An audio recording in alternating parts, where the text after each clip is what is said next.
سابق رکن قومی اسمبلی عامر لیاقت کراچی میں انتقال کر گئے۔ ہسپتال میں ڈاکٹرز نے ان کی موت کی تصدیق کی ہے۔ عامر لیاقت حسین کو تشویشناک حالت میں ہسپتال منتقل کیا گیا تھا، جہاں ڈاکٹرز نے معائنے کے بعد انتقال کی تصدیق کی، جبکہ ان کے ڈرائیور جاوید نے پہلے ہی موت کی تصدیق کر دی ہے۔ ڈاکٹرز کا کہنا ہے کہ عامر لیاقت حسین کو جب ہسپتال لایا گیا تو وہ انتقال کر چکے تھے۔ عامر لیاقت کا پوسٹ مارٹم کیا جائے گا۔ ڈرائیور جاوید کا کہنا ہے کہ گھر میں عامر لیاقت کے کمرے کا دروازہ کھٹکھٹایا گیا، تاہم اندر سے کوئی جواب موصول نہیں ہوا۔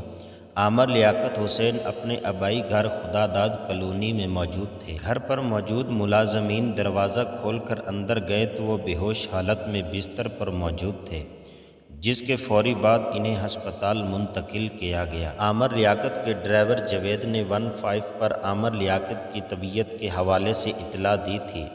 ملازم جاوید نے بتایا کہ گزشتہ شب عامر لیاقت نے سینے میں درد کی شکایت بھی کی تھی، جس پر انہیں ہسپتال چلنے کا کہا گیا، تاہم انہوں نے انکار کر دیا، اور پھر صبح ان کے کمرے سے چیخنے کی آواز بھی سنائی دی تھی۔